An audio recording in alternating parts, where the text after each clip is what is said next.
यार इसकी मैंने सारी बातें बर्दाश्त की हैं, जो जो इस बंदे ने बकवास मारी है सारी बर्दाश्त करके ठीक है। हाँ नहीं, आमिर पे इस बंदे ने यार तू गाड़ी निकालना भैंस की, यहाँ गाड़ी निकाल भैंस की, तुम अब गाड़ी तो है ही नहीं, साइकिल निकाल दो। हाँ तो भाई आज की वीडियो होने वाली है इस मनुष्य पे, इस प्राणी पे जिसको ये गलत फहमी हुई हुई है कि पाकिस्तान की दाल रोटी चल रही है इंडिया की वजह से। भाई साहब पहले तो आपको ये फिक्र करने की ज़रूरत नहीं है, और अगर फिक्र करने की ज़रूरत है भी सही तो भाई हमारे यहाँ दाल रोटी बहुत कम चलती है, हमें गोश्तखोर लोग, हम खाते हैं मटन बीफ, ठीक है ना। अगर हमारा कोई हिसाब किताब लगाना भी है तो इस हिसाब से लगाओ, ये दाल रोटी वाला अपना सीन नहीं है, दाल चावल आपके यहाँ ज़्यादा चलते हैं। मेरे तो हिसाब से इस बंदे का ऊपर वाला पोर्शन बिल्कुल ही खाली है, क्योंकि जिस तरह की ये बातें करता है, जो इसकी हरकतें हैं। भाई साहब कहते हैं कि जी पाकिस्तान इस टाइम पे भिखमंगा है, पाकिस्तानी क्रिएटर्स जितने भी हैं वो सारे इंडिया की वजह से पल रहे हैं, उनका जो घर का चूल्हा चल रहा है वो सारा का सारा इंडिया की वजह से ही चल रहा है। जब से इंडिया ने डिजिटल स्ट्राइक किया पाकिस्तानी क्रिएटर्स भूखे मर चुके हैं। हमारी एक्ट्रेसेस जितनी भी हैं, हमारे यूट्यूब क्रिएटर्स जितने भी हैं वो सब कॉलें कर रहे हैं इंडिया वालों को, इंडिया वाले कहीं हमारा डिजिटल स्ट्राइक बंद कर दें और हमारे चैनल्स वहाँ पे जो बैन हुए हुए हैं वो ना हो, और पाकिस्तानी सेलिब्रिटीज़ जितने भी हैं वो जो इंडिया में बैन है वो ना हो, ताकि उनके घर की दाल रोटी चल जाए। ये बंदे का जहन चल रहा है इस टाइम पे। ऊपर से कहता है जी पाकिस्तानी भिखारी मुल्क है, पाकिस्तानी कर्जे ले लेके हमारे साथ जंग करता है। और भाई साहब अगर हम कर्जे लेके जंग करते हैं फिर भी हम आपसे बेहतर ही रह गए। चाइना से मिसाइल मांगते हैं, ठीक है, IMF से पैसे मांगते हैं और उसके बावजूद आपके ले लेते हैं, और आपके पास अपना पैसा होने के बावजूद, अच्छे हथियार होने के बावजूद दर दर की ठोकरें खा रहे हो। अपने ही कंट्री में आपकी इज्जत टकेगी नहीं है। मोदी जी आपके हाथ जोड़ जोड़ के बातें कर रहे होते हैं, सारा मीडिया आपका मोदी जी पे थू थू कर रहा है, और ये वाहिद बंदा है जिसका मैं कहता हूँ एक ये है, को दो चार इसके और भी हैं, क्योंकि इतने को दिमाग से पागल हुए हुए हैं कि पाकिस्तान के ऊपर उल्टी सीधी बातें करके अपनी दुकानें चमका रहे हैं और ज़बान यूँ चलाते हैं कि भाई साहब Pakistani creators, Pakistani YouTubers India के ऊपर बहस करके, इंडिया पे बकवास करके पैसे कमाते हैं। अब हम तो हो गए हैं बैन, वहाँ पे पाकिस्तानी क्रिएटर्स तो सारे हो गए हैं बैन, ठीक है। हमारी तरफ से तो आपकी जान छुट गई ना। पहले नंबर पे तो जो आपने ये सोशल मीडिया बैन किया था, किया भी इसी वजह से था, क्योंकि पाकिस्तानी क्रिएटर्स इंडिया के बारे में जो सच होता है वही बोलते हैं, आपकी तरह यूँ खड़ के झूठ नहीं बोलते। जो कि आपने इंडिया पे बैठ के ही कराची और लाहौर को फतह तो कर ही लिया था आपने, वो सच बोलने की वजह से वो सच पता चल जाता है इंडिया को, जिसकी वजह से वो पहले ही हमें बैन कर चुके थे। लेकिन उसके बावजूद भी आपकी इंडियन मीडिया, आपकी सारे लोग खुद ही मानते हैं इंडियन मीडिया बिल्कुल ही पागल हुआ था। वो इंडियन मीडिया ने जो जो झूठ बोले वो सबके सामने अयां हो चुका है। मिश्रा जी ये कहते हैं कि पाकिस्तानी क्रिएटर जितने भी हैं वो इंडियन क्रिकेटर्स की चापलूसी कर करके वो इतना पैसा कमाते हैं और अपने घर की दाल रोटी चलाते हैं, ठीक है। पहले तो भाई साहब मैं आपको सीधी सीधी बताऊं, अगर हम किसी की तारीफ़ करते हैं ना तो वो प्लेयर अच्छा होता है, उसकी क्रिकेटिंग पॉइंट ऑफ व्यू के हिसाब से उसकी तारीफ़ करते हैं। कुछ हैं जो पाकिस्तान में भी हैं, जो इंडिया में भी हैं, जिन्होंने अब्बू बनाया हुआ है, दोनों साइड से हैं। ये नहीं है कि सिर्फ हमारे पाकिस्तान में है, इंडिया में नहीं है, इंडिया में भी हैं, पाकिस्तान में भी हैं, दोनों साइड से कुछ बंदे ऐसे हैं जिन्होंने अब्बू बनाया हुआ है कुछ प्लेयर्स को, ठीक है। वो उनके बारे में सही बात हो गलत बात हो, बस उन्होंने अपना जो एक माइंडसेट बनाया हुआ है ना, चाहे वो नेगेटिव है चाहे पॉजिटिव है। अगर तो भाई वो विराट कोहली को पसंद करते हैं तो भाई उसके बारे में कोई एक बात नहीं सुनेंगे, ठीक है। और अगर विराट कोहली को पसंद नहीं करते तो उसके बारे में जो मर्जी कर लो आप, उन्होंने कभी मानना ही नहीं है। ये इधर भी हैं, ये उधर भी हैं। बाकी भाई साहब ना विराट कोहली मेरी खाला का बेटा है, ना हमारी फूफो का बेटा है जो हम उसकी इतनी तारीफ़ें करते हैं। वो अगर अच्छा करता है तो उसकी तारीफ़ें करते हैं। और आपके इंडियन क्रिकेटर्स कितने क्या हैं जिनकी हम तारीफ़ें करते हैं? विराट कोहली के अलावा और कुछ बता दो हम जिनकी ज़्यादा तारीफ़ें करते हो। आप कहते हैं ना कि जी हम इंडियन क्रिकेटर्स की तारीफ़ें कर करके पैसे बनाते हैं। भाई साहब जो अच्छा खेलते हैं उन्हीं की तारीफ़ें करते हैं। यहाँ हमारे बाबर आजम की तारीफ़ें भी इंडिया में बहुत करते हैं लोग, और भी हमारे प्लेयर्स हैं जिनकी तारीफ़ें कर करके इंडिया थकता नहीं है।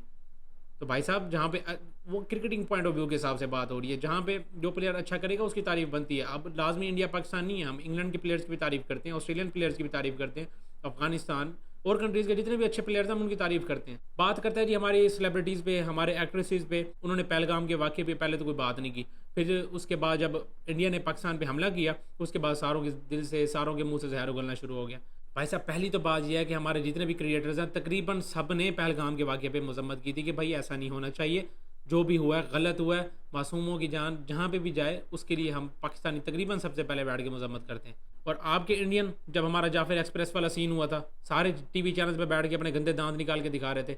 हम तो आपके जैसे नहीं हैं बिल्कुल भी। आपका पहलगाम वाला सीन हुआ, हम सब ने बैठ के मजम्मत की, और उसके बाद इंडिया ने बगैर, एक तो मुझे समझ नहीं आती, अब देख लो इंडिया कहाँ कहाँ से अपने आप को बचाने की कोशिश कर। पहले तो भाई उन्होंने पहलगाम के वाक़े की मुझे सीधी सीधी बताओ, वहाँ पे इन्वेस्टिगेट करते, न्यूट्रल कमेटी बिठाते, इन्वेस्टिगेट करते। अगर तो निकल आता पाकिस्तानी कसूरवार, ठीक है, पाकिस्तान में जो भी होता हम खुद आपका साथ देते।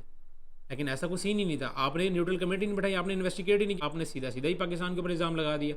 फिर उसके बाद आपने डिजिटल स्ट्राइक कर दी, उसके बाद आपने यूट्यूब चैनल्स को बैन कर दिया, पाकिस्तानियों को बैन कर दिया, ताकि इंडिया में आपको कोई सच बताने वाला ही ना हो। ये मिश्रा जैसे झूठे बंदे जो आपको माइक अपने मुंह में घुसा के बैठे हुए होते हैं, ऐसे बैंगन जैसी शक्ल है इस बंदे की। पहले तो मुझे देख के इसको इतना को तरस आता ना, मैं इस पर बात करते हुए भी वो करता हूँ कि यार इसको बंदा क्या ही, बैंगन जैसी शक्ल है और बातें वो करता है कि पाकिस्तान जी, पाकिस्तान का गुजारा नहीं है, पाकिस्तान की दाल रोटी नहीं चल रही, पाकिस्तान का ये है, पाकिस्तान का वो है। अबे भाई खुद भी तो वही काम कर रहा है, पाकिस्तान की बुराइयां कर करके वहाँ पर इंडिया में नोट छाप रहा है। तो एक तो मुझे समझ नहीं आती, इस बंदे का वार से दिल ही नहीं हट रहा। ये बंदा कहता है जी वार, अगर आपने जंग जीतनी है तो आप पाकिस्तानियों को बाइकआउट करो, आप पाकिस्तानियों की मूवीज़ ना देखो, पाकिस्तानियों की फिल्म ना देखो, उनके ड्रामे ना देखो, ठीक है, उनको हर तरफ से बैन कर दो।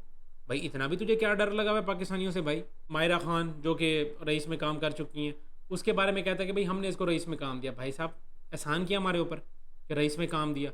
अगर उसको किसी ने काम दिया है तो उसकी काबिलियत की वजह से उसको काम मिला है, चाहे जहाँ पे भी हो, चाहे वो इंडिया में हो चाहे पाकिस्तान में हो, उस बंदे की काबिलियत की वजह से ही उसको काम मिल रहा है। कोई किसी के ऊपर एहसान नहीं कर रहा होता। मायरा खान ही क्यों, किसी और को ले लेते। आपने मायरा खान को ही लिया ना उस फिल्म में, इस वजह से लिया क्योंकि आपको लगता था कि वो इस चीज़ के काबिल है, इस वजह से आपने उसको उस मूवी में लिया। बार बार ये बंदा इस तरह से बातें करता है जैसे उन्होंने हमारे ऊपर एहसान किए हुए। शाहिद अफरीदी को सस्ता इमरान खान बनने का शौक चढ़ा हुआ है, वो इस वजह से इंडिया के बारे में बात कर रहा है। अबे भाई सारे ही बंदे तो अगर इंडिया के खिलाफ बात कर रहे हैं तो खुद थोड़ी अपनी अकल की खिड़की खोल लेना। अगर इसमें कुछ भरा हुआ है तो उसको ज़रा इस्तेमाल कर ले। यहाँ जो कुछ ऊपर के माले में अगर किसी ने कुछ दिया हुआ है तुम्हें, तो उसको ज़रा इस्तेमाल करने के लिए दिया हुआ है, तो ज़रा उसको इस्तेमाल करके सोचो कि भाई अगर सभी ही हमारी बुराई कर रहे हैं तो ज़रा आप भी सोचेंगे शायद हम ही बुरे हों, ज़रा हम ही अपनी को खामियां देख लें, शायद हम में ही कोई गलती हो। लेकिन नहीं, आपने तो वही बनाया हुआ है कि बस पाकिस्तान ने अगर बोला तो गलत ही बोला होगा, पाकिस्तान ने अगर किया तो गलत ही किया होगा। आपके यहाँ तो घर में बच्चे से दही भी गिर जाए तो आप यही कहते हो कि भाई पाकिस्तान ने गिराई है, पाकिस्तान की वजह से इसके हाथ से दही गिर गई है। एक तो भाई साहब की अकल की ये दाद देनी पड़नी है कि भाई साहब कहते हैं कि अगर आपको शांति चाहिए तो वो शांति वार से होकर गुजरती है। कोई इसको समझाए कि भाई साहब जंग से भी कभी शांति आती है, जंग से हमेशा लड़ाई बढ़ती है, जंग से हमेशा सुकून बर्बाद होता है। वो जिन दो देशों के दरमियान हो उनका सुकून बर्बाद ही होता है। पहले तो इसको कोई ये बंदा ये चीज़ समझा दे कि भाई जंग से कभी भी कोई चीज़ बेहतर नहीं होने वाली। इतना कोई जहर भरा हुआ है इसके जहन में, ऊपर से बातें करता है कि जी पाकिस्तानी जहर उगलते हैं, पाकिस्तानी ये करते हैं। बकवास बातियाँ ये खुद करता है बंदा। जंग खत्म हो चुकी है, सीज फायर हो चुका है, लेकिन ये बंदा अभी भी जंग करने के चक्करों में लगा हुआ है। ये बंदा अभी भी अपने लोगों को भड़का रहा है। तो मेहरबानी करके यार इस बंदे से दूर रहें, इसको कम से कम सुने। मैं तो कहता हूँ सुनो ही ना इस बंदे की बकवास को।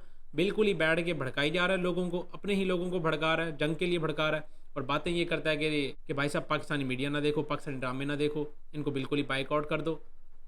इस तरह में लगा हुआ है यार ये बंदा। खैर आपको इस सारे मामले में क्या लगता है, आप अपनी अपनी राय लाजमी शेयर करें। इस वीडियो में इतना ही, मिलता है नेक्स्ट वीडियो में।